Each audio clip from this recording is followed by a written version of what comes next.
কোন কোন বান্দারা বলবে আল্লাহ জাহান্নামে দিয়ে দাও, হাসরের মাঠ আমাদের আর সহ্য হয় না। তখন সমস্ত উম্মত কেঁদে কেঁদে hayran হয়ে যাবে। নবীর দরবারে এসে হযরত আবু বকর, ওমর, ওসমান, আলী, তালহা, জুবাইর বড় বড় ওলিরা এসে নবীর দরবারের সামনে দাঁড়ায় দাঁড়ায় কাঁদবে। আল্লাহর নবী বললেন তোমরা কাঁদো কেন? বলে হুজুর হাজার হাজার বছর পার হয় আল্লাহ বিচার শুরু করেন নাই, কঠিন মেশর আর বরদাস্ত হচ্ছে না, সারা হাসরবাসী পেরেশান হয়ে গেছে। আর ইয়া রাসূলুল্লাহ আল্লাহ পাক কাহার হয়ে গেছেন, আল্লাহ আজকে রাগান্বিত হয়ে গেছেন, আল্লাহকে আপনি ছাড়া কেউ নরম করতে পারবে না। উম্মতের কান্না দেখে, আবু বকর ওমরের চোখের পানি দেখে নবী দৌড়ায় যাবেন হাসরের ময়দানে। আল্লাহর আরশে মুআল্লার সামনে যে সেজদায় পড়ে একটা চিৎকার দিবেন, ইয়া রব হাবলি উম্মতি, ইয়া রব হাবলি উম্মতি। আল্লাহ পাক লক্ষ লক্ষ বছর ধরে আল্লাহ হাসরের মাঠ চললো, কিন্তু আল্লাহ নরম হলেন না। যখন নবীজি সেজদার মধ্যে পড়ে যায় আল্লাহকে ডাক দেবে, ইয়া রব হাবলি উম্মতি। 2 মিনিটে বুঝে যান রসুল কি জিনিস। হাজার হাজার বছর মেহেশর পার হলো, আদম কাঁদে, মুসা কাঁদে, ঈসা কাঁদে, ইব্রাহিম কাঁদে, ইসমাইল কাঁদে, ইসাক কাঁদে, ইয়াকুব কাঁদে, ইউসুফ কাঁদে, সুলাইমান কাঁদে, দাউদ কাঁদে, ইউসা কাঁদে, ইয়াহইয়া কাঁদে, জাকারিয়া কাঁদে আলাইহিমুস সালাম। নবী আলাইহিমুস সালামরা কাঁদতেছে, কারো চোখের পানি আল্লাহর কাছে দয়া লাগলো না। কিন্তু রসুল করিম সেজদা পড়ে যাওয়ার সাথে ইয়া রব হাবলি উম্মতি, আল্লাহ সাথে সাথে দেরি করতে পারলেন না, ডাক দিয়ে বলবেন হাবিব মাথা উঠান, মেহেশর আপনার কাদার জন্য তৈরি করি নাই। হে নবী কোরআনে আমি ওয়াদা করেছিলাম আসা আইয়াব আসাকা রাব্বুকা মাকামা মাহমুদা, আপনাকে আমি আল্লাহ মাকামে মাহমুদ দিব, আরশে আল্লাহর ডান পাশে আপনার জন্য আসন পেতে দিব। ও নবী সেজদার জন্য আপনাকে তৈরি করি নাই, উঠেন আপনি কি চান? নবী মাথা উঠায় না, ইয়া রব হাবলি উম্মতি, আল্লাহ আমার উম্মতের গুনাহ হয়ে গেছে। আল্লাহ ডাক দিব হাবিব উঠেন, উঠেন যান, আমি আল্লাহ অনুমতি দিয়ে দিলাম, যাকে খুশি তাকে নিয়ে জান্নাতে চলে যান। ইয়া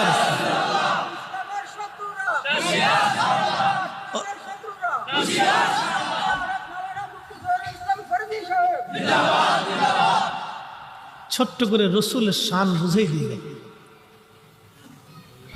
এই কোরআন সাক্ষী দিচ্ছে, আমি দিই। আকাশ ভেঙ্গে পৃথিবীতে পড়বে, পৃথিবী পুড়ে সাফ হয়ে যাবে, সমুদ্র শুকিয়ে যাবে, কিন্তু লা তাবদীলা কালিমাতিল্লাহ, আল্লাহর বাক্যের পরিবর্তন আর হবে না। এটাই সত্য। লক্ষ বছর ধরে নবীরা কাঁদে, আল্লাহর মায়া লাগলো না। কোটি কোটি ফেরেশতারা কাঁদে, আল্লাহর মায়া লাগলো না। আমরাও কাঁদবো, আল্লাহর মায়া লাগলো না। কিন্তু রসুল করিম যখন সেজদাত পড়ে যাবে আল্লাহর দয়া হয়ে যাবে। হাই হাই হাই হাই, তাহলে চিন্তা করেন তো সেই রসুলকে আল্লাহ কি পরিমাণে ভালোবাসে, কি পরিমাণে সেই রসুলকে আল্লাহ প্রাধান্য দেয়, কি পরিমাণে সেই রসুলকে আল্লাহ মহাব্বত করে। শুধু এতটুকুনি বুঝেন, মেহেশরের মাঠে হাজার হাজার বছর পার হলো, কারো কান্না আল্লাহর পছন্দ হলো না। যখনই রসুল সেজদায় পড়ে গেলেন তখনই আল্লাহ ডাক দেখে, হুজুর আর সেজদা থাকবেন না, উঠেন। এটা রসুলের ইজ্জত। এ নবীর ইজ্জতের চাদর যারা ধরবে, আল্লাহি বিল্লাহি তাল্লাহি করে বলতেছি, কাবা ঘরের গিলাপ দিয়েও যদি তাকে কবর দেওয়া হয় আল্লাহ ক্ষমা করবে না, বুঝে কবরে যাবে। সব পাপের ক্ষমা হয় না। এতক্ষণ আপনাদেরকে ক্ষমার কথা বলেছি, চাইলেই মাফ হবে, চাইলেই মাফ হবে, কিন্তু নবীর দরবারে বেয়াদবি মাফ হবে না। আল্লাহ কোরআনে বলতেছেন লা ইয়াগফিরাল্লাহু লাহুম, ও নবী আপনার সাথে বেয়াদবি আমি আল্লাহ মাফ করব না। আন তাহবাতা আমালুকুম, আপনি নবীর সাথে বেয়াদবি, তার জীবনের আমল কবুল হবে না। বাস শেষ। এখানে সতর্ক থাকবে। আপনি যেই পীরের মুরিদ হন, যেই দেশের মানুষ হন, যে দলের অনুসারী হন, দিন শেষে আমরা রসুলের উম্মত। নবীর ইজ্জতের চাদর যারা ধরবে, সে মক্কার ইমাম হলেও মানা যাবে না, মদিনার ইমাম হলেও মানা যাবে না। মক্কার ইমাম কিন্তু ইমাম দিয়ে মক্কার পরিচয় হয় না, মক্কা দিয়ে ইমামের পরিচয় হয়। মদিনার ইমাম দিয়ে মদিনার পরিচয় হয় না, মদিনা দিয়ে ইমামের পরিচয় হয়। আর মদিনার পরিচয় হয়েছে নবী দিয়ে। নবী দিয়ে মদিনার পরিচয়, মদিনা দিয়ে নবীর পরিচয় না। মনে রাখবেন এটা। শরফুল মাকিন ও শরফুল মাকান, শরফুল মাকানি ও শরফুল মাকিন। আরবিতে একটা প্রবাদ আছে, কিছু জায়গার কারণে মানুষের দাম বাড়ে, কিছু মানুষের কারণে জায়গার দাম বাড়ে। আরে আমার নবী বাইতুল মুকাররমের মসজিদের পাশে যদি রসুলের রওজা হতো, তাহলে মানুষ আর মদিনাতে যেত না, এখানে ঢাকাতে আসতো। কি কথা ঠিক কিনা? মানুষ বাইতুল মুকাররমে আসতো, যে রসুল এখানে ঘুমায়, আমি ওখানেই যাব। উম্মত এখানে আসতো, মদিনাতে যেত না। নেকের জন্য মদিনাতে যায় না, মদিনাতে মানুষ যায় নবীর জন্য। নেক পাওয়ার জন্য তো কাবা যথেষ্ট, কারণ কাবায় 1 রাকাত নামাজ পড়লে 1 লক্ষ রাকাতের সওয়াব। মদিনাতে 1 রাকাত পড়লে 50,000-এর সওয়াব। তো 1 লক্ষ বাদ দিয়ে 50,000-এর জন্য আমি মদিনায় যাব, দুঃখটা কি আমার? কি কথা কন না, বুঝেন না? মক্কাতে নামাজ পড়লে 1 লক্ষ রাকাত, কয় লক্ষ? আমি 1 লক্ষ বাদ দিয়ে আমি মদিনাতে 50,000-এর জন্য যাব, আমার দুঃখটা কি? আমি যাচ্ছি নবীর জন্য। কি কথা বলেন, ঠিক কিনা? ঠিক বলেছেন, যাচ্ছি নবীর জন্য। সোয়াব তো হবেই, সাথে সোয়াব যার মাধ্যমে পাইছি, আমার তার জিয়ারত আমার হয়ে গেল। আমার দেশের অনেক ভাইরা বুঝে না, বলে কি জানেন, রসুলের রওজা জিয়ারতের নিয়ত করা বেদাত। হাই হাই, এটা মৌলবীও দেশে আছে। আল্লাহর রাস্তায় মাফ করেন, কারোর বিরুদ্ধে বলতেছি না। আমার রসুলের ইজ্জতের চাদর দলে সে বাপকেও আমি চিনি না, কথা এটাই। নবীর ইজ্জতের চাদর দলে বাপ চিনার টাইম নেই।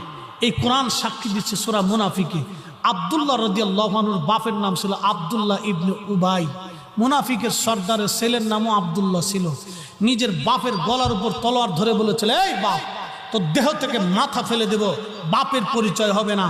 আমার রসুল তোকে মদিনায় থাকতে দিলে মদিনাতে থাকবি, না হলে আমি তোর সন্তান বলতেছি, তোর দেহ থেকে মাথা কেটে আলাদা করে কল্লা ফেলে দিয়ে দেব।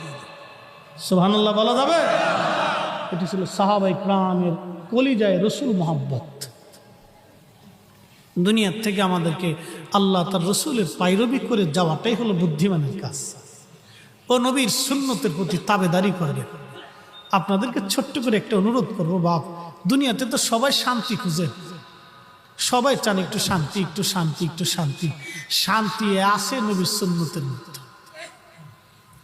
অনেকে শান্তি খুঁজেন, টাকার ভিতরে শান্তি খুঁজেন, রাজনীতিতে শান্তি খুঁজেন, সম্পদে শান্তি খুঁজেন, ব্যবসায় শান্তি খুঁজেন, বিবির মধ্যে শান্তি খুঁজেন, সন্তানের মধ্যে শান্তি খুঁজেন, কোথাও পাবেন না।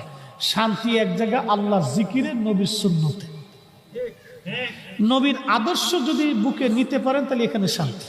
এর উপরে শান্তি পৃথিবীতে নাই। তা আপনাকে এই শান্তির জায়গাটা বাতলাই দিয়ে গেলাম। প্রিয় মোহতারাম উপস্থিতি, মা কবর থেকে প্রতীক্ষা আছে একটা দোয়ার আশায়, বাবাও চেয়ে রয়েছে। তা আপনারা অনেক সুন্দর করে বাগান সাজিয়েছেন, জোহরের নামাজের পরে সবাই চলে আসছেন, আলহামদুলিল্লাহ। এটা আপনাদের বাবা মার প্রতি যে একটা কৃতজ্ঞতা আছে, আপনাদের উপস্থিতিতে বোঝা যায়। আল্লাহ প্রত্যেকের কবুল করুন, বলেন আমিন। আসেন নবীজিকে দাঁড়ায় সালাম জানাই, ইয়া নবী সালাম আলাইকা।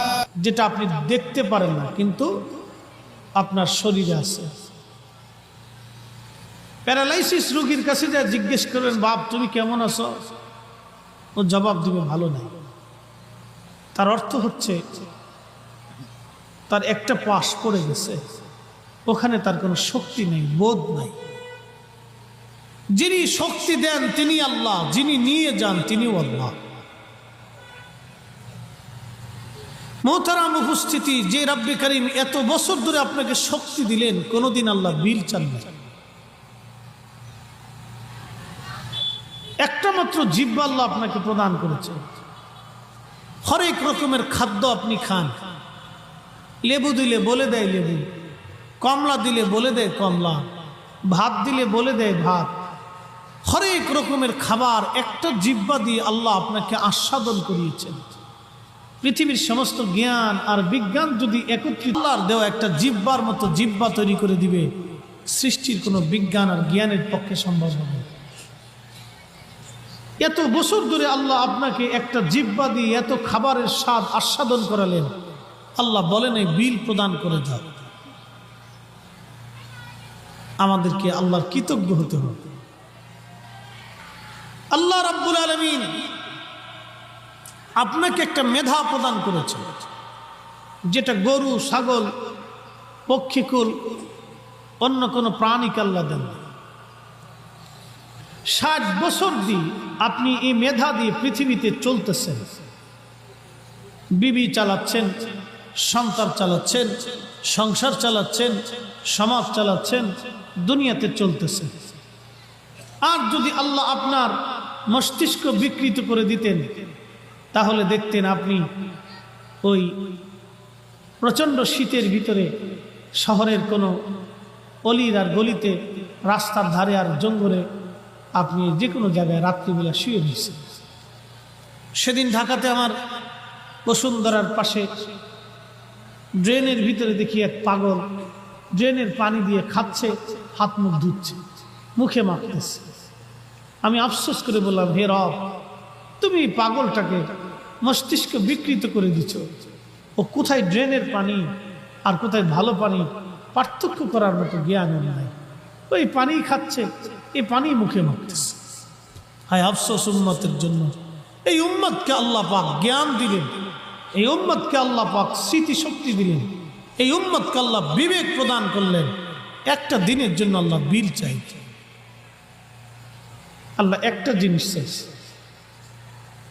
বেশি চাইনি, একটা জিনিস চাইছে। বলে, হুজুর কি চেয়েছে? আল্লাহ চেয়েছে আপনার কাছে কৃতজ্ঞতা।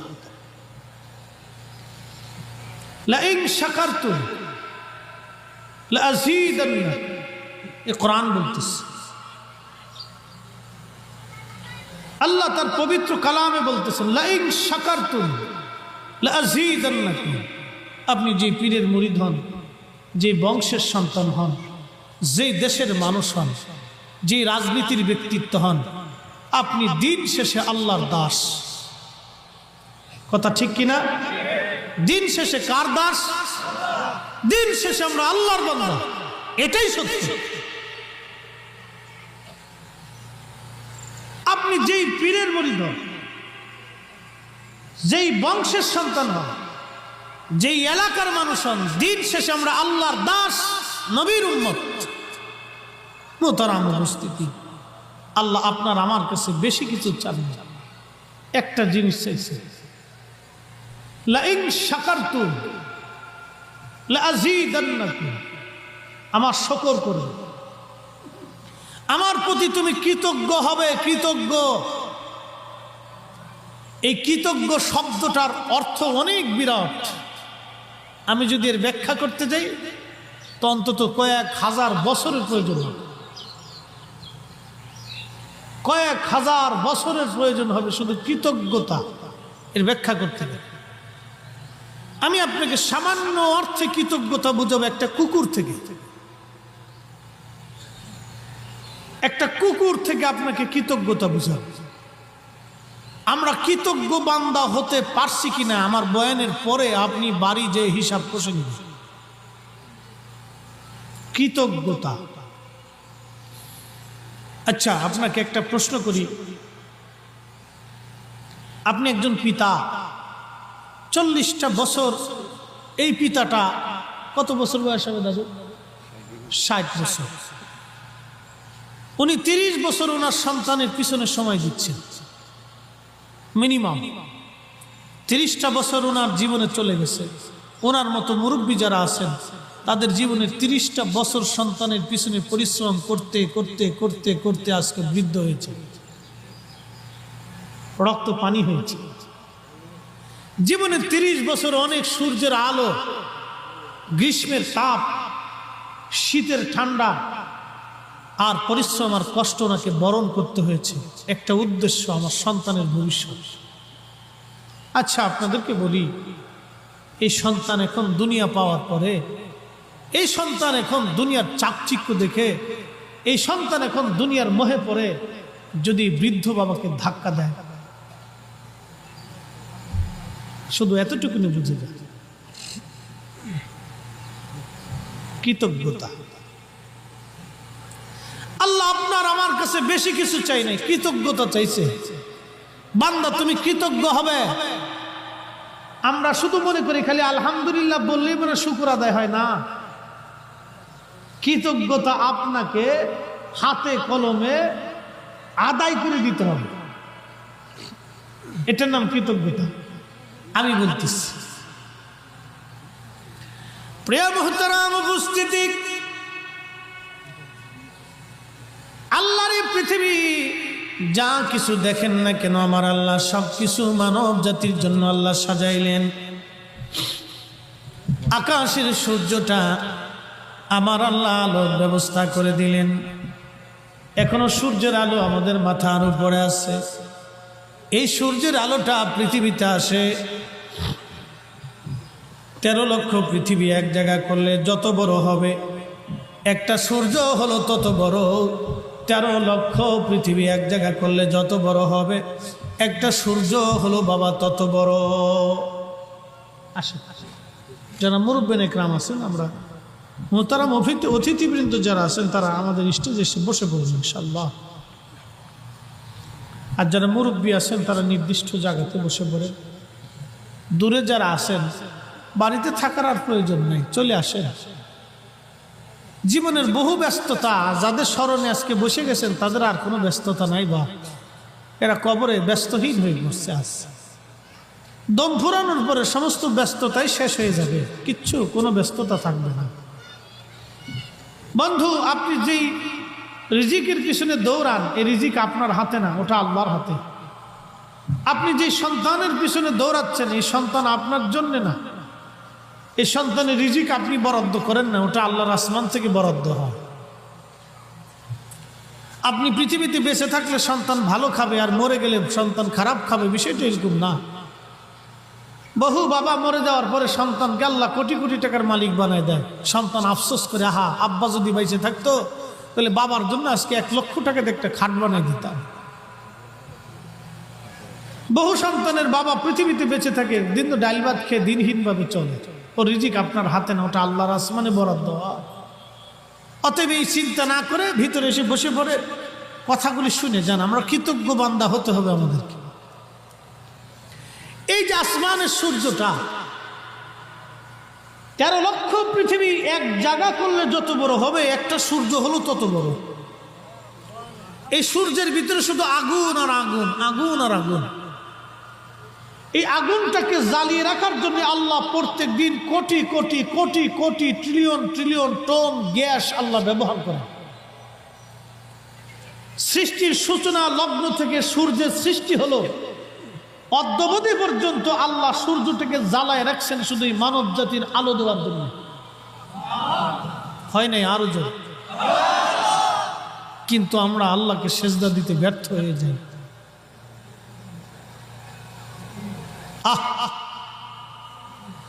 আমরা সেই আল্লাহকে সেজদা দিতে ব্যর্থ হই, কার্পণ্য করি। সৃষ্টির সূচনা লগ্ন থেকে অদ্যাবধি পর্যন্ত, এখন পর্যন্ত, এই মুহূর্ত পর্যন্ত, এই সময় পর্যন্ত আল্লাহ সূর্যটাকে জ্বালিয়ে রেখেছেন এই মানব জাতির আলো দেওয়ার জন্য। যদি আলো না আসতো গাছ হতো না, আলো না আসলে মাছ হতো না, আলো না আসলে পৃথিবী থাকতো না, আলো না আসলে ফসল হতো না, আলো না আসলে বৃষ্টি পড়তো না, আলো না আসলে শস্য হতো না, আলো না আসলে খাবার হতো না, আলো না আসলে গাছে ফল হতো না, আলো না আসলে পৃথিবীর কিছুই বাঁচত না, সব অন্ধকারে নিমজ্জিত হতো। যে রব্বে কারীম কোটি কোটি কোটি কোটি বছর ধরে আপনাকে আলো দেওয়ার জন্য সূর্যটাকে জ্বালিয়ে রেখে দিয়েছেন, আপনার আলোর ব্যবস্থা করতেছেন। আপনি সেজদা দেন না, কিন্তু সূর্য আল্লাহকে সেজদা দেন।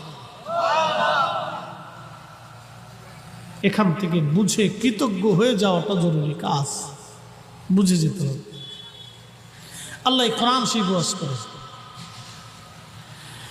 ألم تر أن الله يسجد له من في السماوات ومن في الأرض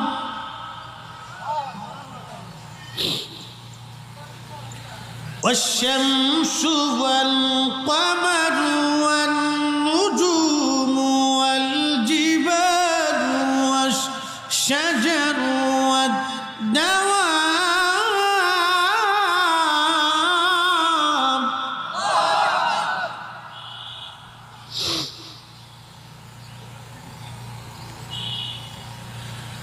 والجبال والشجر والدواب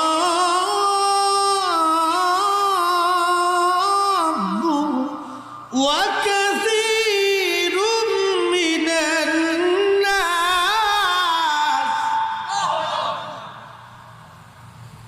এই কোরআন আল্লাহ বলেন আলম তারা আন্নাল্লাহ ইয়াসজুদু লাহু মান ফিস সামাওয়াতি ওয়া মান ফিল আরদ. ও আমার হাবিব, আপনি কি দেখেন না, আপনি কি লক্ষ্য করেন না, আপনি নবী কি দেখেন না, আসমান জগৎ ও জমিন জগতের মধ্যে যা আছে আমি আল্লাহকে সিজদা দেয়. আর একটু জোরে বলবেন, কাকে সিজদা দেয়? আমরা আল্লাহকে সিজদা দিই. হ্যাঁ, বুঝে যেতে হবে, কৃতজ্ঞ হতে হবে. এই যে মুরব্বীরা সারাটা জীবন পরিশ্রম করতে করতে করতে করতে রক্ত পানি করে ফেলছে. একটা গরিব বৃদ্ধ বাবাকে জিজ্ঞেস করেন, বৃদ্ধ বাবা আপনি দরিদ্র মানুষ, জমির এক কোণা বিক্রি করে একটু ফল ফুল ভালো মন্দ খেয়ে যান না? বৃদ্ধ বাবা বলে, না রে বাবা, আমার সন্তান কোথায় থাকবে? একটা বৃদ্ধ বাবা নিজের জীবনের শেষ সময় পর্যন্ত সন্তানের চিন্তা করে যায়, কিন্তু এই সন্তান বড় হয়ে যাওয়ার পরে বাবার সাথে বেঈমানি করে. আরে কুত্তাও তো মনিবের সাথে বেঈমানি করে না.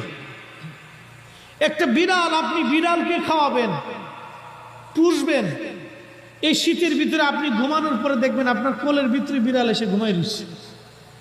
তো মনিবকে কতটা বিশ্বাস করে যে আপনার কোলের মধ্যে একটা বিড়াল এসে ঘুমিয়ে গেছে. একটা পাখিকে পালবেন, ওকে খাওয়াবেন, ও উড়ে উড়ে উড়ে উড়ে সারা দুনিয়া ঘুরে আবার আপনার কাছে চলে আসবে. একটা গরু, ওকে আপনি খাওয়াবেন, আদর করবেন, ওকে ছেড়ে দিবেন, ও ঘুরে ঘুরে ঘুরে ঘুরে আবার আপনার কাছে চলে আসবে.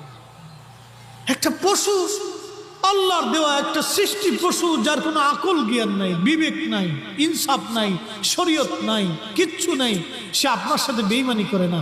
কিন্তু আপনি কি এমন বান্দা হলেন, রব্বে করিমের সাথে আপনি বেঈমানি করতেছেন? হ্যাঁ, বুঝে যাওয়াটা জরুরি, শিখে যাওয়াটা জরুরি. আল্লাহ ডাক দিয়ে বলেন, আলামুন তারা, হুজুর আপনি কি দেখেন না, সৃষ্টির মধ্যে যা কিছু আছে সব আমি আল্লাহকে সিজদা দেয়. ওয়াশ-শামসু, সূর্য আমি আল্লাহকে সিজদা দেয়. ওয়াল কমারু, চাঁদ আমি আল্লাহকে সিজদা দেয়. ওয়ান নুজুম, নক্ষত্রগুলি আমি আল্লাহকে সিজদা দেয়. ওয়াল জিবাল, পাহাড় আমি আল্লাহকে সিজদা দেয়. ওয়াশ শাজার, গাছ আমি আল্লাহকে সিজদা দেয়. ওয়াদ দাওয়াব, সৃষ্টির মধ্যে যত প্রাণী আছে সব আমি আল্লাহকে সিজদা দেয়. একটা পাখি সিজদা দেয়, একটা মাছে সিজদা দেয়, একটা বন্য প্রাণীগুলি আমি আল্লাহকে সিজদা দেয়. ওয়া কাসীরুম মিনান নাস, কিছু মানুষ আমি আল্লাহকে সিজদা দেয়, সব মানুষ আমি আল্লাহকে সিজদা দেয় না. আল্লাহ ওয়া কাসীরুদ দাওয়াব বলেন নাই, ওয়া কাসীরুশ শামস বলেন নাই, কাসীরুন নুজুম বলেন নাই. আল্লাহ কাসীরুন নাস বলেছেন, কারণ কিছু মানুষ আল্লাহকে সিজদা দেয়, সবাই দেয় না. সব মানুষ আল্লাহকে সিজদা দেয় না, কিছু দেয় কিছু দেয় না. এই জন্য আল্লাহ বলেন, হুজুর আপনি দেখেন না, তো নবী কেমনে দেখেন? আজ থেকে 1200 বছর আগে তাফসীরে তাবারির ভিতরে ইমাম তাবারি রাহিমাহুল্লাহ লেখেন, আল্লাহ বলতেছেন, ইয়া মুহাম্মাদ আলাম তানজুর, আপনি কি লক্ষ্য করেন না, বিআইনি কলবি, আমি কি আপনাকে কলবের চোখ দিয়ে এগুলি দেখাই না? একসাথে বলা যাবে সুবহানাল্লাহ। হ্যাঁ নবী, আমি তো আপনাকে আপনার কলবের চোখ দিয়ে দেখাই যে গাছ আল্লাহকে সিজদা দেয়। ও নবী, আমি তো আপনার কলবের চোখ দিয়ে দেখাই সূর্য আল্লাহকে সিজদা দেয়। এটা নবীকে আল্লাহ দেখাইতেন, এটা আলাদা সাবজেক্ট। এই জন্য আল্লাহ রসুল যখন রাস্তা দিয়ে হেঁটে যাইতেন, গাছে নবীকে সালাম দিত, পাহাড় সালাম দিত, পাথরে সালাম দিত, তো সালাম দেওয়ার পরে নবীজি সালামের জবাব দিতেন। সাহাবা ইকরাম বলতেন, হুজুর কে সালাম দেয় আর আপনি জবাব দিচ্ছেন? নবী বললেন, গাছে সালাম দিচ্ছে, পাথরে সালাম দিচ্ছে, পাহাড়ে সালাম দিচ্ছে, পশুরা সালাম দিচ্ছে, এই জন্য আমি তাদের সালামের জবাব দিচ্ছি।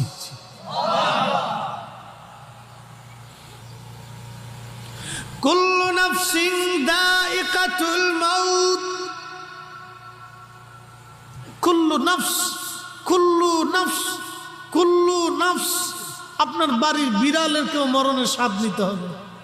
কুল্লু নফস, আপনার বাড়ির কুত্তাটাকেও মরণের স্বাদ নিতে হবে। কুল্লু নফস, এই যে গাছের ফল খাচ্ছেন তাকে মরণের স্বাদ নিতে হবে। কুল্লু নফস, পুকুরের মাছেকেও মরণের স্বাদ নিতে হবে। কুল্লু নফস, যে গাভীর দুধ খান তাকেও মরণের স্বাদ নিতে হবে। কুল্লু নফস, যেই গরুর হাল চষতেছেন ওই গরুর মরণের স্বাদ নিতে হবে।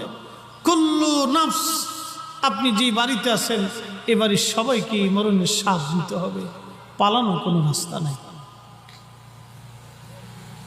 এই কথাগুলি যদি কেউ বুঝে তাহলে সে আর সুদ খাবে না। এই কথাটা যদি কেউ বুঝে তাহলে সে আর ঘুষ খাবে না। এই কথাটা যদি কেউ বুঝে তাহলে সে কারো জমিন দখল করে নেবে না। এই কথাটা যদি কেউ বুঝে তাহলে ভাই ভাইয়ের হক নষ্ট করবে না। এই কথাটা যদি বুঝে তাহলে ভাই বোনের হক নষ্ট করবে না। এই কথাটা যদি বুঝে তাহলে স্ত্রী স্বামীর হক নষ্ট করবে না। এই কথাটা যদি বুঝে তাহলে সন্তান কোনোদিন পিতার অবাধ্যচারিত হবে না। এই কথাটা যদি বুঝে তাহলে সন্তান সারা জীবন তার পিতার পা ধুয়ে গোসল করে কাপড় ধুয়ে কেসে বাবার খেদমত করবে। এই কথাগুলি যদি বুঝে তো সন্তান মায়ের সারা জীবনের মায়ের দাস হয়ে যাবে, গোলাম হয়ে যাবে। কথা বলেন ঠিক না? ঠিক বুঝে না মানুষ, দুনিয়ার মোহে পড়ে আবার ভুলে যায়, ভুলে যায়, ভুলে যায়, মানুষ বুঝে না। এই জন্য আল্লাহ রসুল বলছেন, উম্মাত তুমি প্রত্যেক দিন কমপক্ষে হলো 20 বার মৃত্যুটাকে স্মরণ করো। কেউ যদি 20 বার মরণটাকে স্মরণ করে তাহলে সে শাহাদাতের মৌত নসিব হয়ে যাবে। 20 বার, 20 বার সে মাথাটা নত হয়ে যাবে। গুনাহ করতে গেলে চিন্তা আসবে, হা মরেই তো যাব। হ্যাঁ বুঝে যেতে। এই কারণটাই কাগজের মধ্যে লেখা। নবীর ওই সময় কাগজ ছিল না, এই জন্য কাগজে লেখেন নাই, উম্মতকে হাতে কলমে শিখিয়েছে। আর আপনারা আজকে কাগজে কলমে লিখে সবাই দাওয়াত করে আনাইছেন। এই কাগজের মধ্যে লেখা রুহের মাগফিরাত। একটা কারণে 2 কবরে 2টা খেজুরের ডাল গাড়ছে, উদ্দেশ্য একটা। নবীজি বলতেছেন উদ্দেশ্য একটা। আমাদেরকে সুন্নত বেদাতটা বোঝাটা জরুরি।